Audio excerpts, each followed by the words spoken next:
Hello all, welcome to Anjani's wonder world. Good morning అందరికీ. ఇవాళ పొద్దున్నే మా ఇంటికి ఈ స్పెషల్ చుట్టాలు వచ్చారు. కనీసం గేటు కూడా తీయడం లేదు అనుకుంటారేమో, వాళ్ళకి పెట్టేవి పెట్టడం అయిపోయిందండి. ఇవాళ అమావాస్య, అందుకే అయ్యగారికి స్వయం పాకం ఇవ్వడానికి వెళ్తున్నారు అమ్మా నాన్న. స్వయం పాకం అంటే ఏంటో ఇప్పుడు చెప్పుకుందాము. స్వయం పాకం అంటే స్వంతగా వండుకొని తినడం అని అంతా అనుకుంటూ ఉంటాము. కానీ స్వయం పాకం అంటే స్వయంగా వండుకొని తినడానికి కావాల్సిన సామాగ్రిని ఇవ్వడం అని అర్థం. ఈ స్వయం పాకంలో బియ్యం, కూరగాయలు, పప్పులు, ఉప్పులు, చింతపండు, బెల్లం, నెయ్యి, నూనె మొదలైనవి ఇవ్వాలి. విశిష్ట మాసాలలో, పర్వదినాలలో, అమావాస్య నాడు, సంక్రమణ సమయంలో, ఏకాదశి తెల్లవారి ద్వాదశి నాడు, తల్లిదండ్రుల తిథి నాడు, గ్రహణం రోజు ఈ వస్తువులను కనీసం ఒక్క పూట వంటకు సరిపడేలా సమకూర్చి ఒక అరిటాకు లేదా విస్తరిలో పెట్టి పురోహితుడికి దానం చేయాలి. తిథి రోజు ఏ కారణం చేతనైనా తద్దినం పెట్టలేని వారు బ్రాహ్మణునికి ఈ స్వయం పాకం దానం, దక్షిణ, తాంబూలాదులతో సమర్పించాలి. తోటకూర, గుమ్మడి పండు యథాశక్తి ఇవ్వచ్చు. మన ఇంట్లో భోజనం చేయని సాంప్రదాయ కుటుంబాలకు చెందిన వారికి ఈ విధమైన స్వయం పాక దానం ఇస్తారు. నిత్యాగ్నిహోత్రులైన కొందరు స్వయంగా వండుకొని భగవంతునికి నైవేద్యం సమర్పించి తదనంతరం భోజనం చేస్తారు. మొత్తానికి అదండి స్వయం పాకం గురించి. చూస్తున్నారు కదా వర్షం ఎలా పడుతుందో. ఇది మొన్న ఆగస్టు 15 రోజు పోలీస్ పరేడ్ గ్రౌండ్లో పెట్టిన స్టాల్లో నుంచి తీసుకొచ్చిన చెట్టు. ఈ సంవత్సరం నవరాత్రుల్లోనే నా పుట్టినరోజు కూడా వచ్చింది. ప్రతి సంవత్సరం నా పుట్టినరోజుకి ఒక చెట్టు నాటుతాము. ఈ చెట్టుని ఈరోజు నాటడం కోసం నాన్న తీసుకొచ్చారు. చెట్టు పెట్టడం కోసం నాన్న తవ్వుతున్నారు. నన్ను చెట్టు తీసుకురమ్మన్నారు. మోయగలుగుతానో లేదో చూడాలి మరి.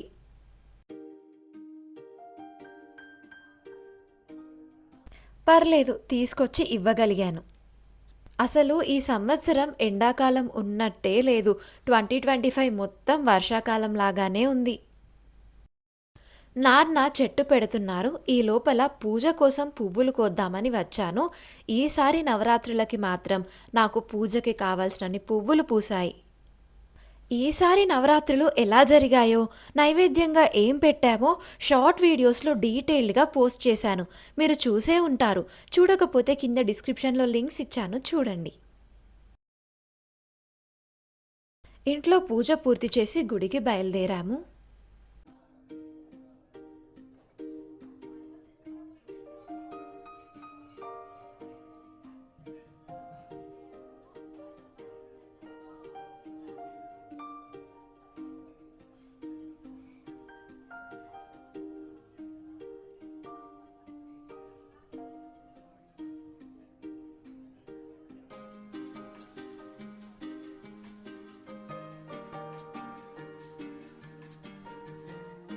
గుళ్ళో దర్శనం చాలా బాగా జరిగింది.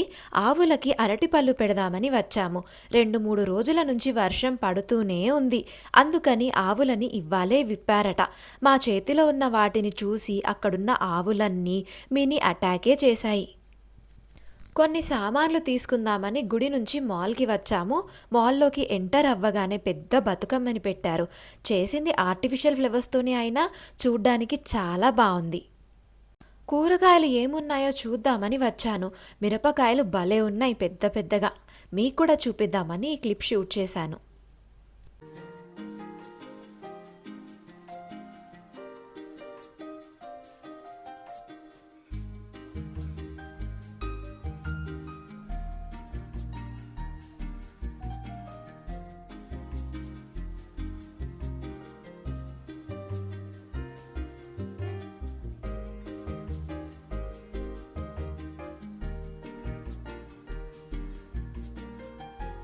అలా కావాల్సినవన్నీ తీసుకొని మాల్ నుంచి ఇంటికెళ్ళాము.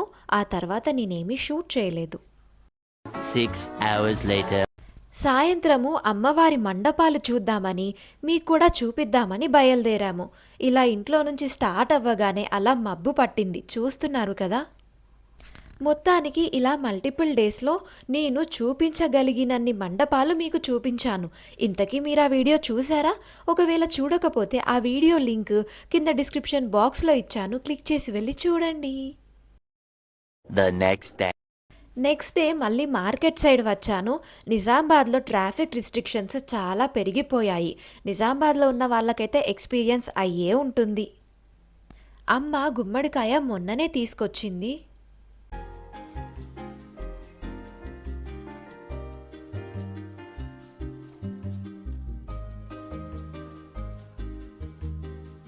Tomorrow. ఇక్కడ చూస్తున్నారు కదా, ఈ పురుగులు మందార చెట్టు ఆకులని పువ్వులని కంప్లీట్గా తినేస్తున్నాయి. దీనికి మీ దగ్గర ఏమైనా సొల్యూషన్ ఉంటే నాకు కామెంట్స్లో చెప్పండి. పాపం మందార చెట్టు నోరుంటే ఎంతలా ఏడ్చేదో అసలు.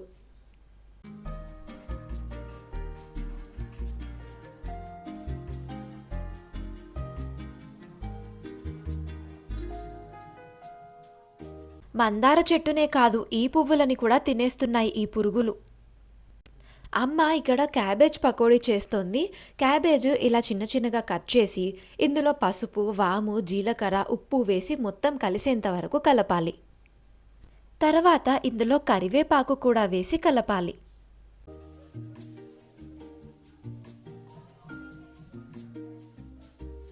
బియ్యపిండి, శనగపిండి, కారం వేసి కలపాలి. నెక్స్ట్ ఇందులో కొద్ది కొద్దిగా వాటర్ యాడ్ చేస్తూ ఈ కన్సిస్టెన్సీ వచ్చేంత వరకు కలపాలి. అసలైతే ఈ రెసిపీని మామ్స్ కిచెన్ సిరీస్లో అప్లోడ్ చేయాలి అనుకున్నాను, కానీ ఇంతే షూట్ చేశాను. ఆ తర్వాత షూట్ చేయడం మర్చిపోయాను, అందుకే సిరీస్లో పోస్ట్ చేయలేదు. 6 hours later. ఇక్కడ కార్ వాష్ చేయించడం కోసం తీసుకొచ్చాము. The next day. ఇవ్వాలే దసరా పండగ. ఇలా సింపుల్గా వాహన పూజ పూర్తి చేశాం.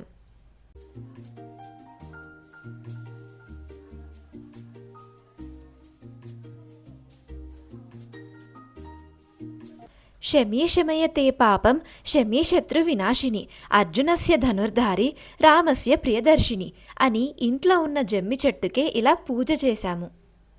ఇక్కడ అమ్మ అలసందలతో వడలు చేస్తోంది. డీటెయిల్డ్ రెసిపీ మామ్స్ కిచెన్ సిరీస్లో అప్లోడ్ చేశాను, చూడండి.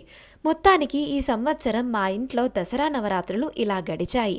ఒక మంచి ఇంట్రెస్టింగ్ టాపిక్తో నెక్స్ట్ వీడియోలో కలుద్దాం. అన్ని లింక్స్ కింద డిస్క్రిప్షన్ బాక్స్లో ఇచ్చాను.